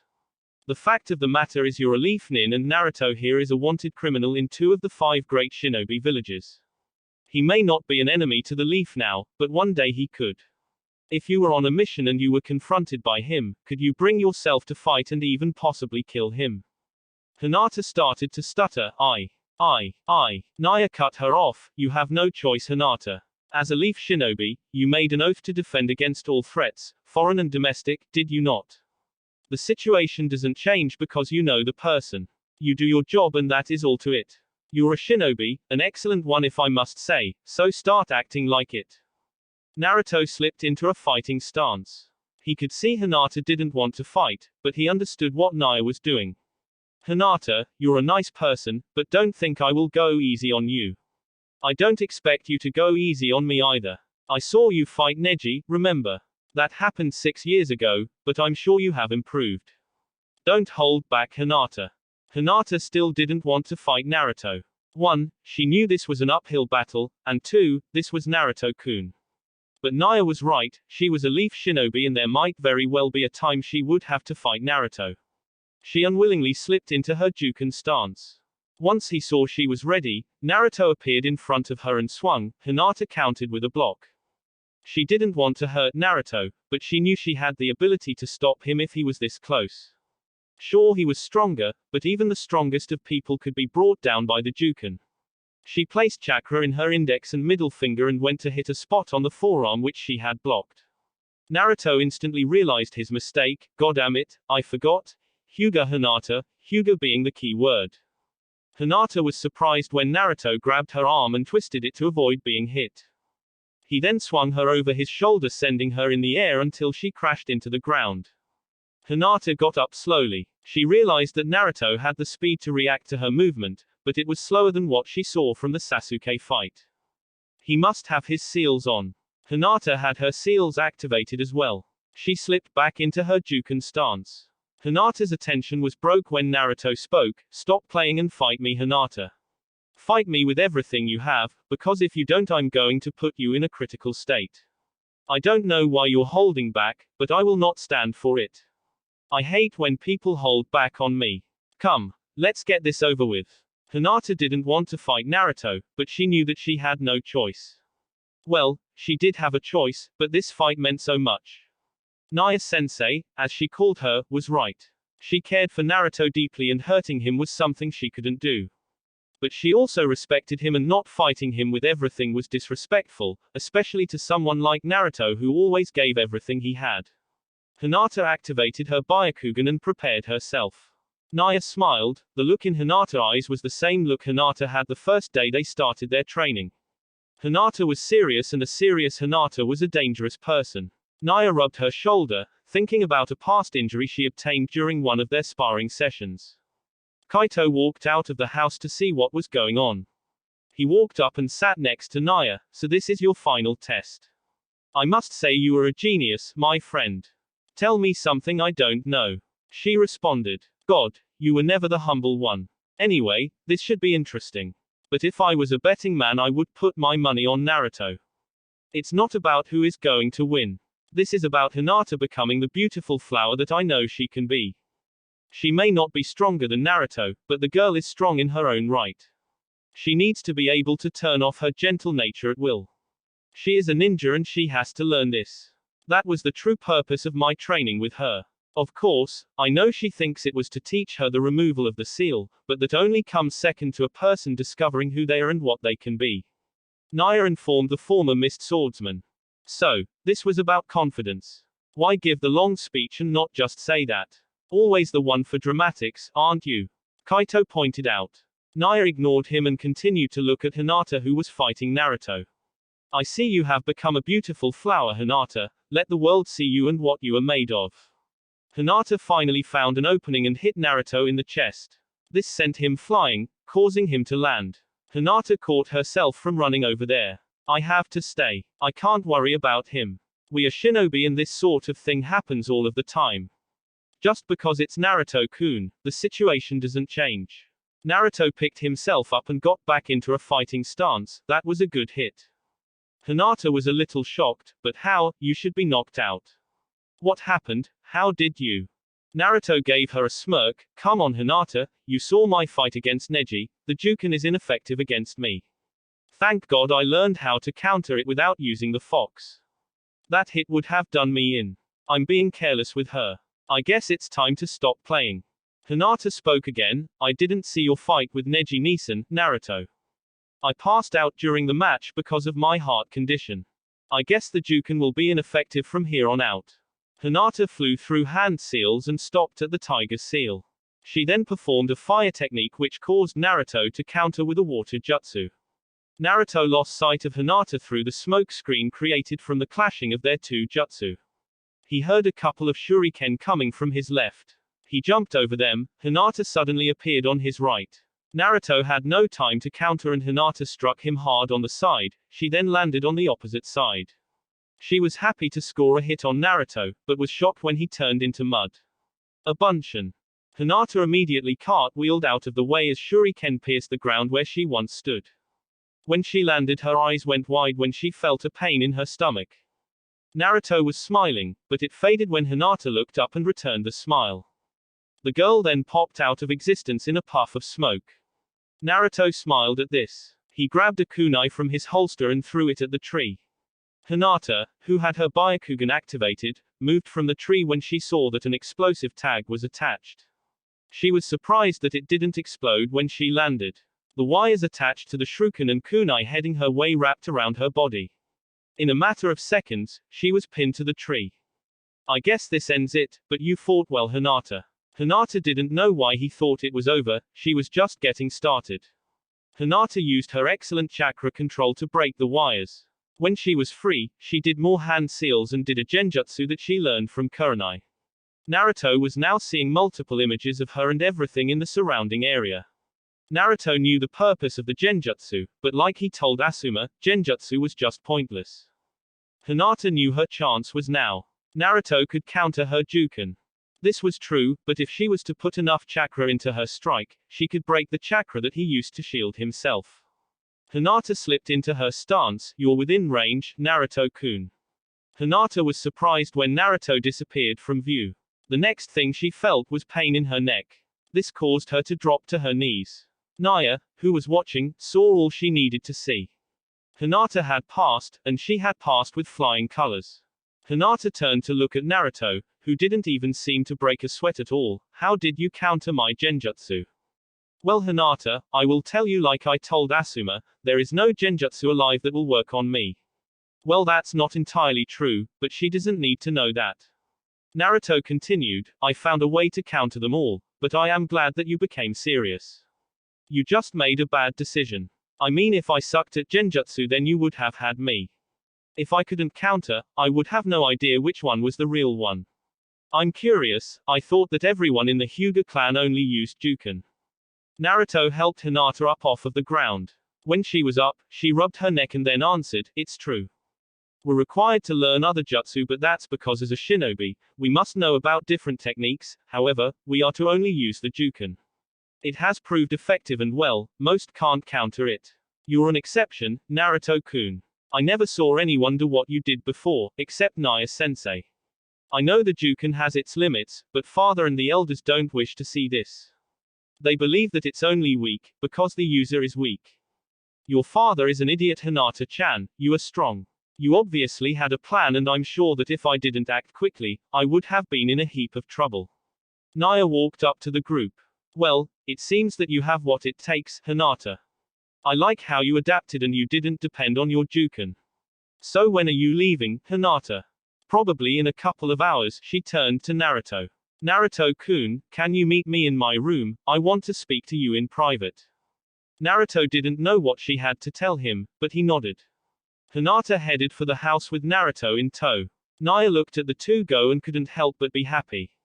Kaito appeared next to Naya. 10-1 she tells him how she feels. Naya punched him in the arm. This caused the Mist Nin to grab his arm. Why does everything have to be a bet with you? You're almost as bad as Tsunade-sensei. No one sucks as bad as she does. That lady couldn't win lotto if one was the only number you could pick and the only number in the draw. Kaito said, which caused Naya to giggle. Well, I guess Tsunade-senpai is unlucky, but that's not the point. I wonder how Naruto will react though. Kaito shrugged, don't know. Naya wondered. Naruto and Hinata were in her room. Naruto curious, Hinata, do you have something to tell me? Hinata knew it was now or never.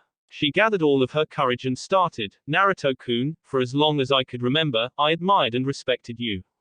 The day you got banished, well, I was at odds with myself. On one hand, I wanted to follow you, and on the other hand, I wanted to prove myself to father. I should have chosen to go with you. I was miserable during your absence, and even though I trained, it just wasn't the same without you there. What are you trying to say? Naruto asked. Hinata, who was looking at the ground, looked up. I like you, Naruto-kun. I have the biggest crush on you. I always wanted to be with you.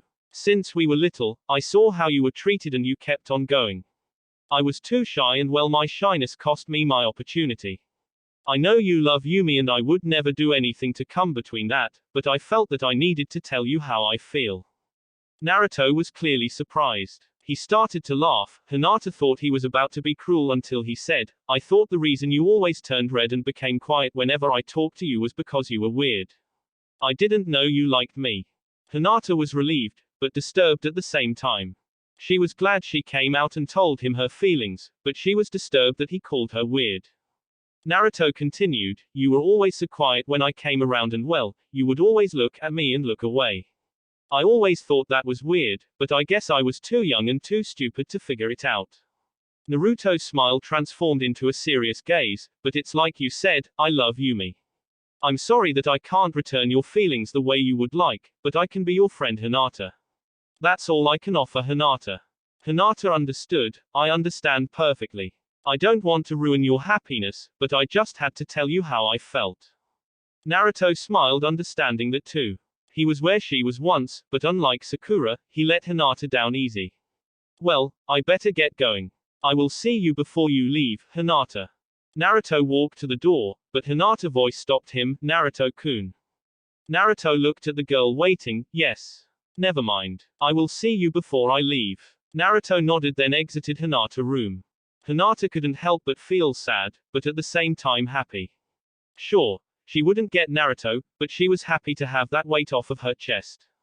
Could she move on? Would she be able to, knowing Naruto was someone she cared about dearly? She would find out one way or another. Hinata continued her packing. It was now noon and Naruto, Naya, and Kaito was gathered to say their farewells. Naya grew attached and didn't want to see her go. Kaito didn't really care, because he only knew the girl for a month. Naruto was glad that Hinata was stronger in mind and body. Yes, she was still shy, but that was her. Naruto stepped forward. Hinata, you take of yourself. Remember, a war is still going on and you are a Hyuga. Try to stay low while traveling, okay? No problem, I will be okay. You just make sure that you master the Hiraishin and that sword. Hinata said to Naruto. Of course I will, I said I wouldn't. Hinata finished up, you never go back on your word. I know Naruto-kun. Hinata gathered herself, well, I guess this is it. Naya stepped forward, you do know there is much more I have to teach you. You only have a portion of my knowledge, a very small portion, but I think it will help you. Hinata, whenever you wish to complete your training, you know where to find me. Naya then hugged Hinata, take care of yourself, Hinata. Hinata returned the hug, you too, Naya-sensei. Kaito tapped Naruto, isn't that so chick-like, to get emotional when saying goodbye? Naya cut her eye at Kaito, and he cringed at the look. He looked at Naruto but Naruto looked away. Naya turned back to Hinata, well, you should be going. Hinata picked up her backpack and headed out. The Hyuga shunshin from everyone's view and was heading down the mountain at top speed. She decided to release her seals before she left so she could move at her fastest pace. The mountain behind her started to slowly disappear. She was now leaving the place she considered her second home and returned to her first. Her thoughts went to Shizune and Tsunade-sama, I'm going to get it when I get back. Hinata stopped to look back at the mountain she had just left. I don't care, because it was worth it, definitely worth it. Hinata continued her trek to Konoha. That will be it for this video. If you want more, comment down below, like, subscribe. And see you guys later.